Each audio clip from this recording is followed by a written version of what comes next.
Hello વિદ્યાર્થી મિત્રો, સ્વાગત છે તમારું આપણી YouTube ચેનલ એક્સેલન્સ ક્લાસીસમાં। આપણે ભણીએ છીએ ધોરણ 10 નું ગણિત અને ધોરણ 10 ના ગણિતની અંદર આપણે ભણીએ છીએ ચેપ્ટર નંબર 8 ત્રિકોણમિતિનો પરિચય। આ ચેપ્ટરમાં આજે આપણે ભણવાના છે સ્વાધ્યાય 8.2 નો દાખલા નંબર 1, એના સિવાયના 8.1 અને આ ચેપ્ટરની તમામ થિયરી, તમામ સૂત્રોના વિડિયો આપણે આગળ જોઈ ચૂક્યા છે। જો તમે ન જોયા હોય તો પ્લેલિસ્ટમાં જઈને તમે જોઈ શકો છો। તો ચાલો આજે શરૂઆત કરીએ દાખલા નંબર 1 ની, સ્વાધ્યાય 8.2 ના। એની અંદર આઈ તો અહીં કરવાનું શું છે તો કે જો અહીં sin 60 cos 30 બંનેનો ગુણાકાર પ્લસ sin 30 અને cos 60 બંનેનો ગુણાકાર, આવી રીતે રકમ આપેલી છે। આપણે શું કરવાનું છે તો કે અહીં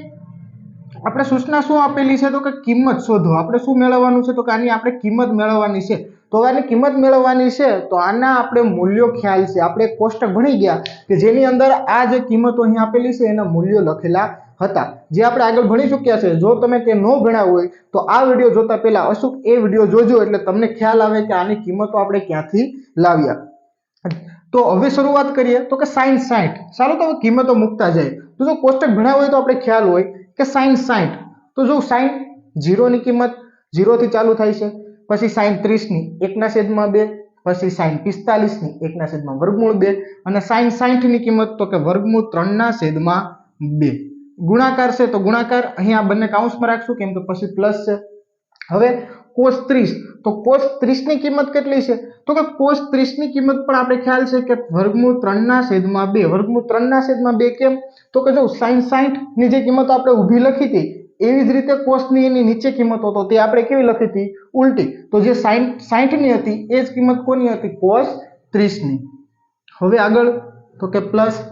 sin 30, તો થોડી વાર પહેલા જ મેં કીધું sin 30 ની કિંમત શું છે 1/2। તો અહીં લખી દઈએ 1/2 ગુણાકારમાં cos 60, તો જો 60 ની હોય એ cos 30 ની હોય તો 30 ની હોય એ કોની હોય 60 ની। તો અહીં પણ કેટલા આવશે તો કે 1/2। ચાલો સાદું રૂપ આપી દઈએ। √3 ગુણ્યા √3 એટલે શું થાય તો કે √3 નું વર્ગ થાય, આવી રીતે √3 નું વર્ગ। તો આ વર્ગ અને વર્ગમૂળ બંને કેવા થઈ જાય કેન્સલ। અહીં 2 ગુણ્યા 2 એટલે કેટલા થઈ જાય 4, પ્લસ 1 ગુણ્યા 1 એટલે અહીં 1 અને છેદમાં 2 ગુણ્યા 2 એટલે કેટલા થઈ જાય 4। ઉપર જોશો એટલે અહીં 3 વધ્યા, પ્લસ અહીં આ 1 અને બંનેના છેદમાં 4, તો એ કેટલી વખત લખી દઉં છું 1 વખત। 3 અને 1, તો 3 અને 1 કેટલા થઈ જશે 4 અને છેદમાં કેટલા 4, તો 4 × 4 એટલે આપણે અહીં જવાબ શું મળી જાય તો કે જવાબ મળે 1। તો અહીં આઈ માં આપણો કેટલો જવાબ આવે છે 1। ચાલો હવે જોઈએ આપણે ડબલ આઈ। તો ડબલ આઈ માં શું આપેલું છે તો કે 2 tan વર્ગ 45 પ્લસ cos વર્ગ 30 માઇનસ sin વર્ગ 60। તો કિંમતો બધી ઈઝી છે, પરંતુ અહીં કરવાનું શું છે તો કે વર્ગ, તો કે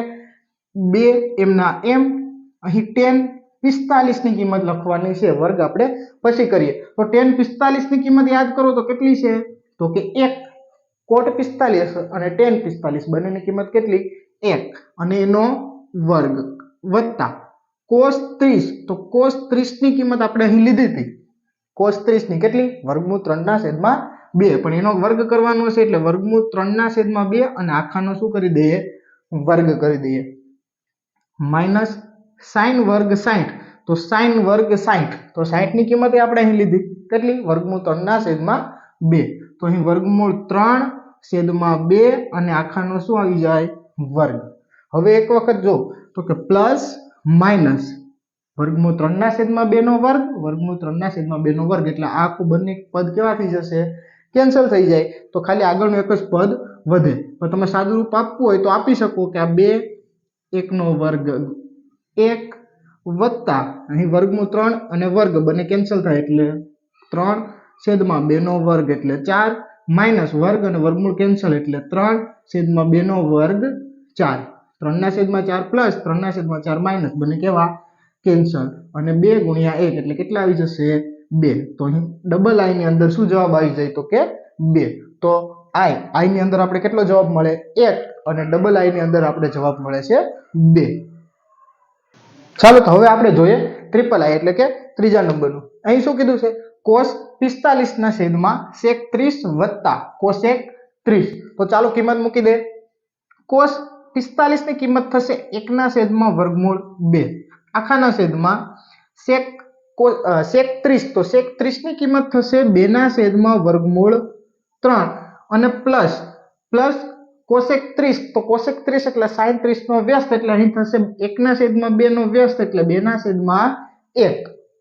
અહીં છેદ 1 એટલા માટે રાખ્યો કે આપણે લસા લેવો પડશે તો કામ લાગી જશે હવે સાદુરૂપ આપતા જઈએ 1 ના છેદમાં વર્ગમૂળ 2 એમના એમ આખાના છેદમાં અહીં લસા લઈએ તો 3 અને 1 નો લસા થઈ જશે વર્ગમૂળ 3 આખાના ઉપર શું રહેશે તો કે હવે જો અહીં 2 ના છેદમાં વર્ગમૂળ 3 છે આપણો લસા વર્ગમૂળ 3 તો ઉપર કશું કરવું પડશે નહીં પ્લસ અહીં 2 ના છેદમાં 1 છે તો 1 નો હોવો જોઈએ કોણ હોવું જોઈએ વર્ગમૂળ 3 તો અહીં 2 ને કેટલા વડે ગુણવા પડશે તો કે 2 વર્ગમૂળ 3 વડે હવે આ અંશ અને છેદ ની પણ એના પણ છેદમાં અંશ અને છેદ તો શું કરવાનું તો કે જે પ્રથમ પદ છે એને આપણે એમનામ રહેવા દઈએ ઉપર અને જે નીચેનું છે તેને આપણે ઉપર ગુણાકારમાં જવા દઈએ તો ચોથું પદ છે ઉપર વયું જશે અને નીચે જે પદ છે એ એમનું એમ રહેશે એટલે કે અહીં અંશ અને છેદ છે તે ઉલટાઈ જશે હવે આપણે ગુણાકાર કરી દઈએ 1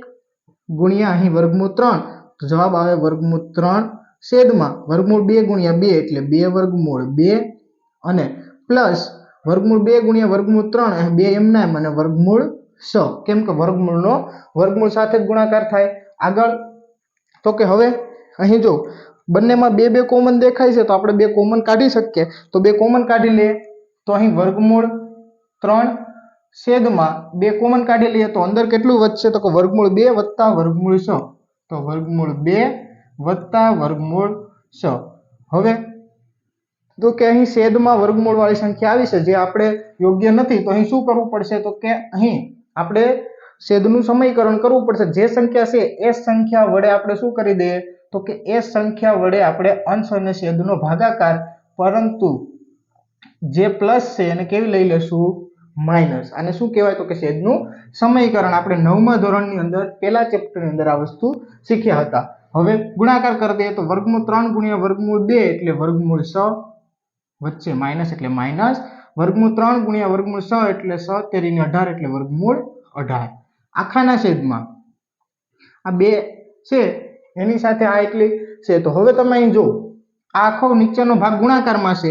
તો આ 2 એના ગુણાકારમાં આ સંખ્યા તો હવે તમે અહીં જો કે a + b બીજા કૌંસમાં a - b તો આનું સાદુરૂપ શું થાય તો કે a નો વર્ગ - b નો વર્ગ આનું સાદુરૂપ શું થાય a નો વર્ગ - b નો વર્ગ તો a ની જગ્યાએ વર્ગમૂળ 2 તો અહીંયા આખું ગુણાકારમાં છે એટલે મોટો કૌંસ કરું છું કૌંસની અંદર વર્ગમૂળ 2 એનો વર્ગ - b ની જગ્યાએ વર્ગમૂળ 6 છે તો વર્ગમૂળ 6 નો પણ શું કરવાનો છે વર્ગ આને આપણે આવી રીતે કરી દેશું આગળ વર્ગમૂળ 6 એમના એમ હવે -18 તો 18 ને આપણે વર્ગમૂળમાં બહાર કાઢી શકીએ તો કે નહીં પણ આવું કરી શકીએ શું તો કે 9 દુ 18 અને 9 સી કોનું વર્ગમૂળ નીકળે તો કે 3 નું અહીં 2 એમના એમ રાખી દઈશું વર્ગમૂળમાં આ વર્ગ અને વર્ગમૂળ કેન્સલ એટલે 2 માઈનસ અહીં વર્ગ અને વર્ગમૂળ કેન્સલ એટલે કેટલા આવી જશે તો કે 6 2 - 6 એટલે કેટલા થઈ જશે તો કે અહીં -6 અહીં 3 બહાર 9 બહાર આવશે એટલે 3 થઈ જશે અને વર્ગમૂળમાં 2 આખાના છેદમાં અહીં આવશે 2 ગુણ્યા કૌંસમાં -4 કેમ તો કે 6 મોટા એટલે -4 ગુણાકાર કરશું એટલે -6 વર્ગમૂળમાં 6 -3 વર્ગમૂળ 2 આખાના છેદમાં 2 ગુણ્યા 4 એટલે -8 હવે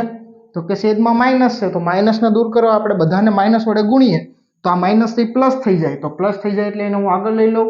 3 વર્ગમૂળ 2 આ પ્લસ છે એ માઈનસ થઈ જાય તો માઈનસ વર્ગમૂળ 6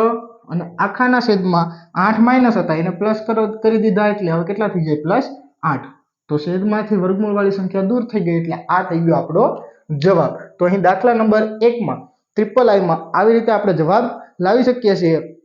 તો આ વિડીયોમાં આપણે અહીં સુધી રાખશું આનાથી આગળના જે દાખલા છે તે હવે આપણે જોઈશું આગળના વિડીયોમાં